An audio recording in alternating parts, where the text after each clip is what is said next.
Hey, Ed here from 10,000 Foot View, and I've got another Google Ads quick tip for you today. Just before I jump in, a reminder to please like our content and subscribe to the channel. We post about Google Ads at least once every week. Okay, so today I'm looking at another script, and this script makes exact match keywords exact again.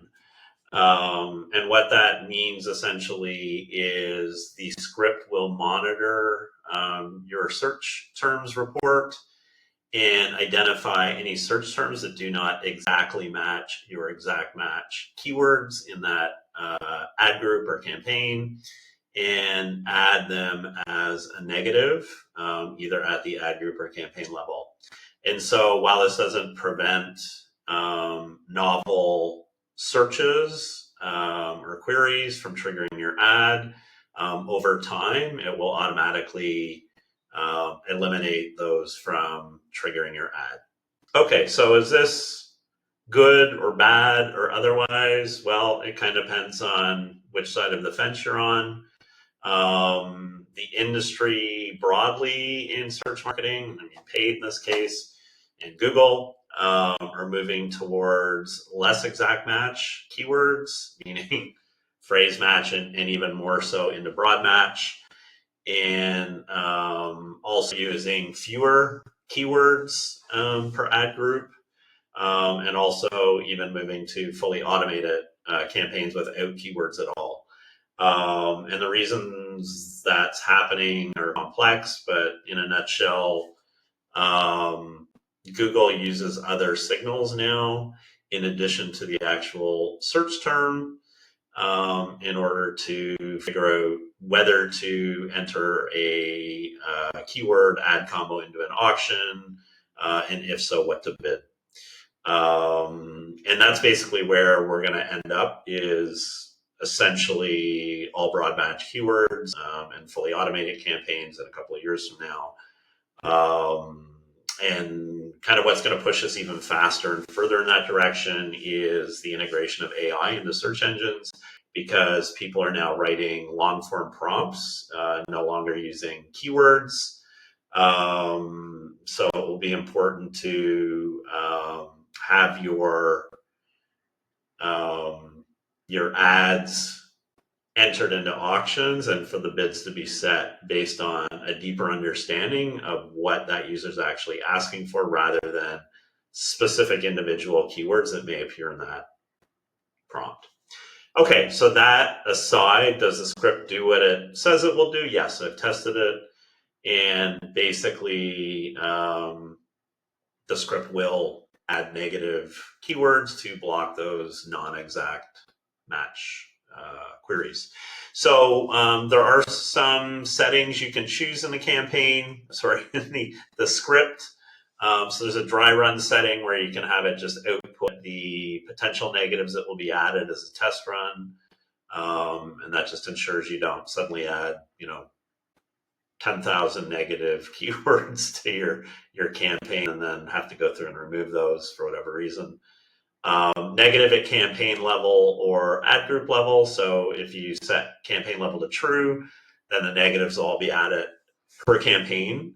And if they're added, if that's false, then they'll be added per ad group.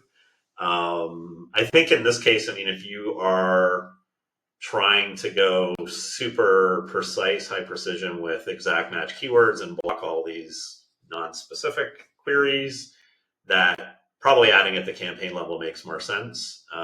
Maybe not from a management kind of logical configuration aspect, but what it'll do is it'll prevent that query from just serving on another ad group the next day, right? Or an hour later. So it's going to create a lot fewer negative keywords, and the script is going to do more quickly what its promises to do.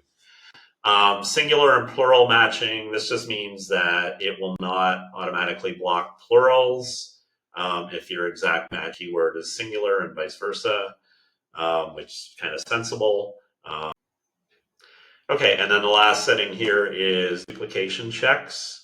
And that just means that, if the negative keyword already exists, even though it may find that query again, it won't create a duplicate. And I think that has more to do with the fact that it checks today and it checks 7 days by default. And then it could find it twice and try to create 2 negative keywords. I think that's all that does. Anyway, installing the script is like any other script. It's basically a copy and paste operation. You do not need any other API access like the Merchant Center or anything like that. You probably want to set this, at least initially, to run hourly or daily. Longer term, you could set it to run maybe weekly. Really just gonna have to kind of monitor things and see how clean your search terms reports become. And then the other aspect of that is if you're regularly adding new keywords to your campaign, then probably you want this to continue running more frequently. That's basically it. So, again, the script does what it says it will do. If you're a proponent or believer in sticking with exact match and having high precision, and that usually kind of lines up with when you're not spending a lot of money on the campaign, or you have few conversions, right? So it could be you spend a lot cost per click, but you maybe only get like 5 or 6 conversions a month or 15 conversions a month. So you want to maintain that control rather than handing the reins over to automate it. So yeah, absolutely. With all scripts, there's risk, right? That it could do harm to your account. This is a third-party thing. So, the maker of the script could easily change it tomorrow and have bad stuff in there. But I mean, I went through it. I didn't see anything obviously wrong. I did test it. It seems to, again, work. I haven't seen any negative feedback, so it's probably fine. Anyway, if you're looking for a script like this, you can find it here. That is it for today. I will see you next time.